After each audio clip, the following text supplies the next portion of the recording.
ಗೋವಿಂದಾಯ ನಮ ಆಗೋಯ್ತು ಇವತ್ತು ಆರ್ ಸಿ ಬಿಗೆ. ನಿಜವಾಗ್ಲೂ ಕೂಡ ನಾನು ಯಾವ ಮೂಲೆಯಿಂದನೂ ಕೂಡ ಯೋಚನೆ ಮಾಡಿರಲಿಲ್ಲ. ಆರ್ ಸಿ ಬಿ ಅವರು ಕೇವಲ 155 ಟಾರ್ಗೆಟ್ ಅನ್ನ ಕೊಡ್ತಾರೆ, ಅದಾದ್ಮೇಲೆ ಆಲ್ ಔಟ್ ಆಗ್ತಾರೆ ಅಂತ ಕೂಡ 1% ತಲೆಗೆ ಬಂದಿರಲ್ಲ ಗುರು ನನಗೆ ಇವತ್ತು. ನಿಜವಾಗ್ಲೂ ಕೂಡ ಆ ಲೆವೆಲ್ಗೆ ಇವತ್ತು ಆರ್ ಸಿ ಬಿ ಅವರು ಬ್ಯಾಟಿಂಗ್ ಅನ್ನ ಕೂಡ ಮಾಡಿದ್ದು. ಇಲ್ಲಿ ನೋಡಿ ಸ್ಟಾರ್ಟಿಂಗು ಫಸ್ಟ್ ಇನ್ನಿಂಗ್ಸ್ ಸ್ಟಾರ್ಟ್ ಆಯ್ತಲ್ಲ, ಅವಾಗ ವಿರಾಟ್ ಕೊಹ್ಲಿ ಅವರು ಆಡಿದ್ ನೋಡ್ತು ಅಂದ್ರೆ ತಗೊಳ್ಳಿ ಗುರು ಇವತ್ತು ಕೂಡ ಫಿಕ್ಸ್, ಇವತ್ತು 250 ನಿಯರ್ ಹೋಗ್ತಾರೆ ಅಂತ ಅನ್ಕೊಂಡೆ. ಆ ಲೆವೆಲ್ಗೆ ಚಚ್ಚಕ್ಕೆ ಸ್ಟಾರ್ಟ್ ಕೂಡ ಮಾಡಿದ್ದು. ಯಾವುದೋ ಒಂದು ಓವರಲ್ಲಿ ಫುಲ್ಲು ಫೋರು ಕೊಟ್ಟಾಗ ಚೆಚ್ಚಿ ಬಿಸಾಕಿ ಬಿಟ್ರು ಮಾತ್ರ ಸ್ವಲ್ಪ ಓವರು. ಅದಾದ್ಮೇಲೆ ಏನಾಯ್ತು ಗೊತ್ತಿಲ್ಲ. ಅದಾದ್ಮೇಲೆ ಬೆಳಗ್ಗೆ ವಿಡಿಯೋದಲ್ಲಿ ಕೂಡ ನನಗೆ ಹೇಳಿದ್ದೆ ಜೇಕಬ್ ಬೆಥೆಲ್ ಇವತ್ತು ಫ್ಲಾಪ್ ಆಗ್ತಾರೆ ಅಂತ. ಅದೇ ರೀತಿಗೆ ಜೇಕಬ್ ಬೆಥೆಲ್ ಕೂಡ ಫ್ಲಾಪ್ ಆದ್ರು. ಅದಾದ್ಮೇಲೆ ಆರ್ ಸಿ ಬಿ ಸೋಲುತ್ತೆ ಅಂತ ಗೊತ್ತಿತ್ತು. ಏನಕ್ಕೆ ಅಂದ್ರೆ ಟೆಲಿಗ್ರಾಮ್ ಚಾನಲ್ ನಾನು ಜಿ ಟಿ ವಿನ್ ಆಗುತ್ತೆ ಅಂತ ಪ್ರೆಡಿಕ್ಷನ್ ಕೂಡ ಕೊಟ್ಟಿದ್ದೆ. ಅದೇ ರೀತಿಗೆ ಜಿ ಟಿ ಅವ್ರು ಕೂಡ ವಿನ್ ಆದ್ರು. ಆದ್ರೆ ಇಲ್ಲಿ ಆರ್ ಸಿ ಬಿ ಅವರು ಇಷ್ಟು ಕೆಟ್ಟದಾಗ ಆಡ್ತಾರೆ ಅಂತ ಅನ್ಕೊಂಡಿಲ್ಲ. ಏನಿಲ್ಲ ಅಂದ್ರೂ ಕೂಡ ಅಷ್ಟೇ 200+ ಟಾರ್ಗೆಟ್ ಅನ್ನ ಕೊಡ್ತಾರೆ ಮತ್ತೆ ಅದನ್ನ ಚೇಸ್ ಮಾಡ್ತಾರೆ ಅಂತಂದು ಮೈಂಡ್ ಸೆಟ್ ಅನ್ನ ನಾನು ಫಿಕ್ಸ್ ಮಾಡ್ಕೊಂಡಿದ್ದೆ. ಅದೇ ರೀತಿಗೆ ಆ ಪ್ರಿಡಿಕ್ಷನ್ ಕೂಡ ಕೊಟ್ಟಿದ್ದು. ಆದ್ರೆ ಇಲ್ಲಿ 155ಕ್ಕೆ ಇವತ್ತಿನ ಮ್ಯಾಚ್ ಅಲ್ಲಿ ಆಲ್ ಔಟ್ ಆಗ್ತಾರೆ ಅಂದ್ರೆ, ಲಾಸ್ಟ್ ಮ್ಯಾಚ್ ನೋಡಿದ್ರೆ ಡಿ ಸಿ ನ ಫುಲ್ ಆಲ್ ಔಟ್ ಮಾಡಾಕಿದ್ರಲ್ಲ, ಫುಲ್ ಹೀನಾಗಿ ಸೋಲ್ಸಾಕ್ಬಿಟ್ಟಿದ್ದಲ್ಲ. ಹಾಗಾಗಿ ಡಿ ಸಿ ಅವರು ಒಂದ್ ಕಡೆ ಶಾಪ ಕೂಡ ಹಾಕಿದ್ರು ಅನ್ಸುತ್ತೆ, ನೀವು ನನ್ನ ಮಕ್ಕಳ ಸೋಲಿ ನೆಕ್ಸ್ಟ್ ಮ್ಯಾಚ್ ಅಲ್ಲಿ ಹಿಂಗೆ ಅಂತ. ಸೊ ಹಾಗಾಗಿ ಇವತ್ತು ಆರ್ ಸಿ ಬಿ ಅವರು ಫುಲ್ ಕೆಟ್ಟ ಗೇಮ್ ಅನ್ನ ಆಡಿ ಇವತ್ತು ಸೋತೋಗ್ಬಿಟ್ಟಿದ್ದು ಅಗೇನ್ಸ್ಟ್ ಜಿ ಟಿ. ಅದಾದ್ಮೇಲೆ ವಿರಾಟ್ ಕೊಹ್ಲಿ ಸ್ವಲ್ಪ ಗೇಮ್ ಅನ್ನ ಕೂಡ ಆಡ್ಕೊಟ್ರ. ಅದಾದ್ಮೇಲೆ ದೇವದತ್ ಪಡಿಕಲ್ಲು ಆಡ್ತಾರೆ ಅಂದ್ರೆ ಫ್ಲಾಪ್ ಆಗ್ತಾರೆ ಅಂತ ಬೆಳಗ್ಗೆ ಮ್ಯಾಚ್ ಅಲ್ಲಿ ಕೂಡ ಹೇಳಿದೆ. ಅಂದ್ರೆ ಜೇಕಬ್ ಬೆಥೆಲ್ ಅಂದ್ರೆ ದೇವದತ್ ಪಡಿಕಲ್ ಇಬ್ಬರಲ್ಲಿ ಒಬ್ರು ಇವತ್ತಿನ ಮ್ಯಾಚ್ ಅಲ್ಲಿ ಫ್ಲಾಪ್ ಆಗ್ತಾರೆ ಅಂತ ಕೂಡ ಹೇಳಿದೆ. ಅದೇ ರೀತಿಗೆ ಜೇಕಬ್ ಬೆಥೆಲ್ ಫ್ಲಾಪ್ ಆದ್ರು, ಇಲ್ಲಿ ದೇವದತ್ ಪಡಿಕಲ್ ಪಾಸ್ ಆಗ್ಬಿಟ್ಟು ಸುಮಾರು ಒಂದು 40 ರನ್ನ ಕಾಂಟ್ರಿಬ್ಯೂಷನ್ ಕೂಡ ಮಾಡಿದ್ರು ಆರ್ ಸಿ ಬಿಗೆ. ಅದಾದ್ಮೇಲೆ ತಗೊಳ್ಳಿ ಕೆಳಗೆ ಬಂದ ಪ್ರತಿಯೊಬ್ರು ಕೂಡ 1, 19, 9. ಅದಾದ್ಮೇಲೆ ಇನ್ನೊಂದೇನು ಅಂದ್ರೆ ರಜತ್ ಪಟ್ಟಿದಾರ್ ಅನ್ನೊಂದು ಕ್ಯಾಚ್ ಅದು ರಿವ್ಯೂ ಮಾಡಿದ್ರು. ಆಕ್ಚುಲಿ ಅದು ಔಟೇ ಹೇಳ್ಬೇಕು ಅಂದ್ರೆ ಏನಾಯ್ತು ಅಂದ್ರೆ ಜೇಸನ್ ಹೋಲ್ಡರ್ ಕ್ಯಾಚ್ ಹಿಡಿದ್ರ, ಕ್ಯಾಚ್ ಅನ್ನ ಹಿಡಿದ್ಬಿಟ್ಟು ಅವ್ರ ಅಂದ್ರೆ ರೂಲ್ಸ್ ಇರೋದು ಸುಮಾರು 3 ಸೆಕೆಂಡ್ ಅನ್ನೋ ಕೈಯಲ್ಲಿ ಇರ್ಬೇಕು ಅಂತ ರೂಲ್ಸ್ ಅನ್ನ ಇರೋದು. ಕ್ಯಾಚ್ ಹಿಡಿದ್ಮೇಲೆ 3 ಸೆಕೆಂಡ್ ಆಯ್ತು. ಅದಾದ್ಮೇಲೆ ಅವ್ರು ಹೇಳ್ಬೇಕಾರೆ ಬಾಲ್ ನ ಕೆಳಗೆ ಇಟ್ಕೊಂಡು ಎದ್ದಿದ್ದು. ಸೊ ಅದು ಔಟೇ, ಅದು ಕನ್ಫರ್ಮ್, ಅದು ಕ್ಲಿಯರ್ ಆಗಿ ಕ್ಯಾಚ್ ಅನ್ನ ಹಿಡಿದಾರಲ್ಲ ಗುರು. ಸೊ ಅದು ರಜತ್ ಪಟ್ಟಿದಾರಿಂದ ಔಟೇ. ಅದು ಏನೇ ರಿವ್ಯೂ ಮಾಡಿದ್ರು ಕೂಡ ಅಷ್ಟೇ. ಈಗ ಆರ್ ಸಿ ಬಿ ಫ್ಯಾನ್ಸ್ ಗಳು ಹೇಳ್ಬೋದು, ಆಕ್ಚುಲಿ ನಾನು ಕೂಡ ಆರ್ ಸಿ ಬಿ ಫ್ಯಾನೇ, ಬಟ್ ಏನ್ ಮಾಡ್ತಾರೆ ಪ್ರೆಡಿಕ್ಷನ್ ಯಾವ ತರ ಇರುತ್ತೆ, ಏನ್ ನ್ಯೂಸ್ ಇರುತ್ತೆ ನಾವು ಹೇಳಲೇಬೇಕಾಗುತ್ತೆ. ನೀವು ಹೇಳ್ಬೋದು ಇಲ್ಲ ಗುರು ಅದು ಔಟ್ ಇಲ್ಲ, ಏನಕ್ಕೆ ಅಂದ್ರೆ ಜೇಸನ್ ಹೋಲ್ಡರ್ ನೆಲಕ್ಕೆ ಒಂದು ಬಾಲನ್ನ ತಾಕ್ಸಿದಾರೆ ಅಂತ.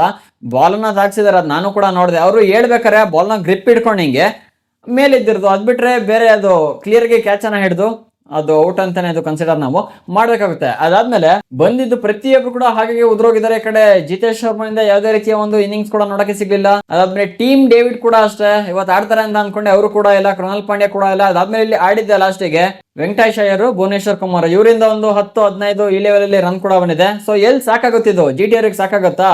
ಆಕ್ಚುಲಿ ಹೇಳ್ಬೇಕು ಅಂದ್ರೆ ಅವ್ರ ಕಡೆ ಬ್ಯಾಟಿಂಗ್ ಲೈನಪ್ ಕೂಡ ಚೆನ್ನಾಗಿದೆ. ಈ ಕಡೆ ಗಿಲ್ಲು, ಸುದರ್ಶನ್ ಫ್ಲಾಪ್ ಆದ್ರು. ಗಿಲ್ಲು, ಸುದರ್ಶನ್, ಜೋಸ್ ಬಟ್ಲರ್, ಅದಾದ್ಮೇಲೆ ತೆವಾಟಿಯಾ, ಒಳ್ಳೊಳ್ಳೆ ಬ್ಯಾಟ್ಸ್ಮನ್ಗಳು ಕೂಡ ಇದಾರೆ. ಚೆಚ್ಚುತ್ತಾರೆ. ಅವ್ರಿಗೆ ಏನೇನಾದ್ರು ಕೂಡ ಇಲ್ಲಿ ಡಿಫೆಂಡ್ ಮಾಡ್ಕೊಬೇಕಿತ್ತು ಆರ್ ಸಿ ಬಿ ಅವರು ಅಂದ್ರೆ ನಿಯರ್ 200+ ಕೊಡ್ಲೇಬೇಕಾಗಿತ್ತು. ಸೆಕೆಂಡ್ ಇನ್ನಿಂಗ್ಸ್ ನೀವು ನೋಡಿದ್ರಿ ಎಷ್ಟು ನಿಧಾನಕ್ಕೆ ಬ್ಯಾಟಿಂಗ್ ಅನ್ನ ಕೂಡ ಮಾಡಿದ್ರು. ಅಂದ್ರೆ ಇವರು ಗಿಲ್ಲು, ಬಟ್ಲರ್ ಹೋದ್ಮೇಲೆ ಅದು ಇನ್ನೇನು ಬೌಲರ್ಸ್ ಅಲ್ಲ, ಸೊ ಹಾಗಾಗಿ ನಿಧಾನಕ್ಕೆ ಬ್ಯಾಟಿಂಗ್ ಅನ್ನ ಕೂಡ ಮಾಡಿದ್ರು. ಅದೇ ಹೇಳಿದ್ದು ಒಂದು 200 ನಿಯರ್ ಸ್ಕೋರ್ ಮಾಡಿದ್ರು ಆರ್ ಸಿ ಬಿ ಅವರು ಅಂದ್ರೆ ಸ್ವಲ್ಪ ಕಷ್ಟ ಆಗೋದು ಮತ್ತೆ ಈಸಿಗೆ ಇವ್ರನ್ನ ಕಟ್ಟಾಕೊಂಡ್ಬರಿತ್ತು. ಆದ್ರೆ ಏನಾಯ್ತು ಗೊತ್ತಿಲ್ಲ, ಆರ್ ಸಿ ಬಿ ಇಷ್ಟು ಕೆಟ್ಟದಾಗಿ ಪರ್ಫಾರ್ಮ್ ಕೂಡ ಮಾಡಿದ್ದು. ಅದಾದ್ಮೇಲೆ ಏನಾದ್ರು ಆರ್ ಸಿ ಬಿ ವಿನ್ ಆಗಿತ್ತು ಅಂದ್ರೆ ಪಾಯಿಂಟ್ಸ್ ಟೇಬಲ್ ಫಸ್ಟ್ನೇ ಪ್ಲೇಸ್ ಕೂಡ ಹೋಗ್ಬಿಟ್ರು ಈಸಿಯಾಗಿ. ಇವತ್ತು ನೋಡಿದ್ರೆ ಫುಲ್ ಹೀನವಾಗಿ ಸೋತ್ಬಿಟ್ಟು ಜಿ ಟಿ ಸ್ವಲ್ಪ ಮೇಲ್ ಬರಕ್ಕೆ ಕಾರಣ ಕೂಡ ಆಗ್ಬಿಟ್ರು. ಅದಾದ್ಮೇಲೆ ಜಿ ಟಿ ಬೌಲಿಂಗ್ ಮಾತ್ರ ಸಖತ್ತಾಗಿ ಮೇಂಟೈನ್ ಕೂಡ ಮಾಡಿದ್ರು. ಅರ್ಷದ್ ಖಾನ್, ಮೊಹಮ್ಮದ್ ಸಿರಾಜು, ಅದಾದ್ಮೇಲೆ ಕಡೆ ಕಾಗಿಸೋ ರಬಾಡ ಮತ್ತೆ ಜೇಸನ್ ಹೋಲ್ಡರ್ ಪ್ರತಿಯೊಬ್ಬರಿಗೂ ಒಂದೊಂದು 2 ವಿಕೆಟ್, 3 ವಿಕೆಟ್ ಇಲ್ಲಿ ಆರಾಮಾಗಿ ಬಿದ್ದಿದೆ. ನೋಡ್ಬೋದು ಇಲ್ಲಿ ಅರ್ಷದ್ ಖಾನ್ಗೆ 3 ವಿಕೆಟ್ ಬಿದ್ರೆ, ರಶೀದ್ ಖಾನ್ಗೆ 2 ವಿಕೆಟ್, ಅದಾದ್ಮೇಲೆ ಜೇಸನ್ ಹೋಲ್ಡರ್ಗೆ 2 ವಿಕೆಟ್, ಅದಾದ್ಮೇಲೆ ಕಾಗಿಸೋ ರಬಾಡ ಮತ್ತೆ ಮೊಹಮ್ಮದ್ ಸಿರಾಜ್ಗೆ 1 ವಿಕೆಟ್ ಕೂಡ ಬಿದ್ದಿದೆ. ಸಖತ್ತಾಗಿ ಕಂಟ್ರೋಲ್ ಕೂಡ ಮಾಡ್ಕೊಂಡ್ರೆ. ಹಾಗಾಗಿ ಇಂಥ ದೊಡ್ಡ ಪ್ಲೇಯರ್ ನ ಕಟ್ಟಾಕೋದು ಅಷ್ಟು ಈಸಿ ಅಲ್ಲ. ಬಟ್ ಇವತ್ತು ಯಾವ ತರ ಗೇಮ್ ಮೈಂಡ್ ಅಲ್ಲಿ ಬಂದಿದ್ರೋ ಗೊತ್ತಿಲ್ಲ, ಸಖತ್ತಾಗಿ ಇವತ್ತು ಬೌಲಿಂಗ್ ಅಲ್ಲಿ ಆರ್ ಸಿ ಬಿ ಬ್ಯಾಟರ್ಸ್ ನ ಕಟ್ಟಾಕ್ಬಿಟ್ಟಿದ್ದಾರೆ. ಇಲ್ಲಿ ಕಗಿಸೋ ರಬಾಡ ಒಂದು ಸ್ವಲ್ಪ ಕಾಸ್ಟ್ಲಿ ಆಗಿದ್ದಾರೆ. ಕಾಸ್ಟ್ಲಿ ಆದ್ರೂ ಕೂಡ ಅಷ್ಟೇ 44 ರನ್ ಹೊಡ್ಸ್ಕೊಂಡಿದ್ರೆ 1 ವಿಕೆಟ್ ಅನ್ನ ಕೂಡ ತಗೊಂಡಿದ್ದಾರೆ. ಅದ್ ಬಿಟ್ರೆ ಆಲ್ಮೋಸ್ಟ್ ಇಲ್ಲಿ ಎಲ್ಲ ಕೂಡ ಒಂದು ಒಳ್ಳೆ ಬೌಲಿಂಗ್ ಕೂಡ ಮಾಡಿರುವಂತದ್ದು. ನನ್ನ ಪ್ರಕಾರ ಇವತ್ತು ಆರ್ ಸಿ ಬಿ ಆಡಿದ್ ನೋಡ್ತು ಅಂದ್ರೆ ಇದು ಮೋಸ್ಟ್ಲಿ ಡೆಲ್ಲಿ ಅವ್ರದೇ ಒಂದು ಶಾಪ ಅನ್ಸುತ್ತೆ ಗುರು. ಪಾಪ ಲಾಸ್ಟ್ ಅಷ್ಟು ಹೀನವಾಗಿ ಸೋಲ್ಸಾಕಿದ್ರಲ್ಲ, ನೀವು ಕೂಡ ಹಂಗೆ ಆಗ್ಬೇಕು ನೆಕ್ಸ್ಟ್ ಮ್ಯಾಚ್. ಈಗಾಗಲೇ ಒಂದ್ಸಲಿ ಯಾವಾಗ 49ಕ್ಕೆ ಆಲ್ ಔಟ್ ಆಗಿದ್ರಲ್ಲ, ಸೊ ಈ ಸೀಸನ್ ಕೂಡ ಅಷ್ಟೇ ಒಂದ್ಸಲಿ ನೀವು ಆಲ್ ಔಟ್ ಆಗ್ಲೇಬೇಕು, ನಾವು ಅದನ್ನ ನೋಡ್ಬೇಕು ಅಂತ ಡೆಲ್ಲಿಯವರು ಏನಾದ್ರು ಮಾಡಿದ್ರು ಅನ್ಸುತ್ತೆ. ಹಾಗಾಗಿ ಇವತ್ತು 155ಕ್ಕೆ ಇವತ್ತು ಆರ್ ಸಿ ಬಿ ಅವರು ಆಲ್ ಔಟ್ ಕೂಡ ಆಗಿದ್ದು ಮತ್ತೆ ತುಂಬಾ ಕೆಟ್ಟದಾಗಿ ಗೇಮ್ ಪ್ಲಾನ್ ಕೂಡ ಮಾಡಿಕೊಟ್ಟಿದ್ದು. ಇಲ್ಲಿ ನೋಡಿ ಟಾಪ್ ಆರ್ಡರ್ ಬ್ಯಾಟ್ಸ್ಮನ್ಸ್ ಕೂಡ ಬಿಟ್ರೆ ಅಂದ್ರೆ ವಿರಾಟ್ ಕೊಹ್ಲಿ ಮತ್ತೆ ದೇವದತ್ ಪಡಿಕಲ್ ಬಿಟ್ರೆ ಕೆಳಗಿರೋ ಯಾರು ಕೂಡ ಪರ್ಫಾರ್ಮ್ ಮಾಡಿಲ್ಲ. ಬರ್ತಿದ್ರೆ ಹೋಗ್ತಾರೆ.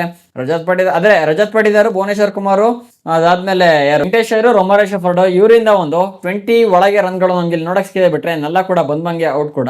ಆಗಿದ್ದಾರೆ ಬಿಡಿ, ಏನೋ ಮಾಡಂಗಿಲ್ಲ. ಒಂದೊಂದ್ಸಲಿ ಗೇಮ್ ಅಂದ್ಮೇಲೆ ವಿನ್ ಲಾಸ್ ಇದ್ದು ಕಾಮನ್. ಸೊ ಮತ್ತೆ ನಿಮ್ಗೆ ಇವತ್ತಿನ ಮ್ಯಾಚ್ ನೋಡಿ ಇನ್ನೊಂದು ಕನ್ಫರ್ಮ್ ಕೂಡ ಆಗಿರ್ಬೋದು, IPL ಅಲ್ಲಿ ಸ್ಟ್ರಾಂಗ್ ಟೀಮು ವೀಕ್ ಟೀಮು ಅಂತ ಯಾವ್ದು ಇಲ್ಲ ಗುರು. ಸೊ ಯಾವ ತರ ಪ್ಲೇಯರ್ಸ್ಗಳು ಗೇಮ್ ಅನ್ನ ಆಡ್ತಾರೆ ಅದ್ರ ಮೇಲೆ ಡಿಪೆಂಡ್ ಕೂಡ ಆಗುತ್ತೆ. ನೀವು ತುಂಬಾ ಜನ ಅಂದ್ಕೊಂಡಿದ್ರ RCB ಪಕ್ಕ ಇವತ್ತು ಹೊಡಿಯುತ್ತೆ, ಸ್ಟ್ರಾಂಗ್ ಟೀಮು ಹಂಗೆ ಹಿಂಗೆ ಅಂತ. ಇವತ್ತು ಕೂಡ ಅಷ್ಟೇ, ಮತ್ತೆ ನಿನ್ನೆ ಕೂಡ ಅಷ್ಟೇ. ಅದು SRH MI ಇದಾಗ್ಲೂ ಕೂಡ ಅಷ್ಟೇ ಎಲ್ಲ MI ಅಂತ ಇದ್ರು, ಆದ್ರೆ SRH ಇಲ್ಲಿ ವಿನ್ ಕೂಡ ಆಯ್ತು. ಸೊ ಮೊನ್ನೆ ಕೂಡ ಅಷ್ಟೇ ಯಾವ್ದೋ ಮ್ಯಾಚ್ ಇತ್ತಲ್ಲ PBKS ಮತ್ತೆ RR ಯಾವ್ದೋ ಮ್ಯಾಚ್ ಇತ್ತಲ್ಲ, ಅವಾಗಲೂ ಕೂಡ ಅಷ್ಟೇ ಎಲ್ಲ ಪಂಜಾಬ್ ವಿನ್ ಆಗುತ್ತೆ ಅಂತ ಕೂಡ ಹೇಳ್ತಿದ್ರು. ಆದ್ರೆ ಇಲ್ಲಿ ಅಗೇನ್ಸ್ಟ್ ಟೀಮ್ ಪ್ರೆಡಿಕ್ಷನ್ ಕೂಡ ಕೊಟ್ಟಿದೆ, ಅದು ಕೂಡ ಇಲ್ಲಿ ಸರಿ ಕೂಡ ಆಯ್ತು. ಬ್ಯಾಕ್ ಟು ಬ್ಯಾಕ್ ಪ್ರೆಡಿಕ್ಷನ್ಗಳು ಸರಿ ಕೂಡ ಆಗಿದೆ. ಸೊ ನಮ್ಮ ಪ್ರೆಡಿಕ್ಷನ್ ನೋಡಿ ನಿಮ್ಗೆ ಯಾವ ತರ ಅನ್ನಿಸ್ತು ಅಂತ ಮಿಸ್ ಮಾಡದೆ ಕಾಮೆಂಟಿಗೆ ಹಾಕಿ. ಮತ್ತೆ ಅಲ್ಲಿ ನಾಳೆ ಇನ್ನೊಂದು ಏನೇನ್ ರೆಗ್ಯುಲರ್ ಮ್ಯಾಚಸ್ಗಳು ಕೂಡ ಇದೆ, ನಾಳೆ ಒಂದು ವಿಡಿಯೋನ ಕವರ್ ಕೂಡ ಮಾಡ್ತೀನಿ. ನಾಳೆ ಯಾವ ಮ್ಯಾಚ್ ಇದೆ ಇನ್ನೂ ಕೂಡ ನೋಡಿಲ್ಲ, ಸಿಗೋಣ ಬೆಳಗ್ಗೆ ವಿಡಿಯೋದಲ್ಲಿ. ಈ ವಿಡಿಯೋ ಇಷ್ಟ ಆಯ್ತು ಅಂದ್ರೆ ಹಾಕಿ ಒಂದು ಲೈಕ್ ಅನ್ನ. ಸಿಗೋಣ ಇನ್ನೊಂದು ನೆಕ್ಸ್ಟ್ ಫ್ರೆಶ್ ಕಂಟೆಂಟ್ ಜೊತೆಗೆ. ಜೈ ಹಿಂದ್, ಒಂದೇ ಮಾತರಂ.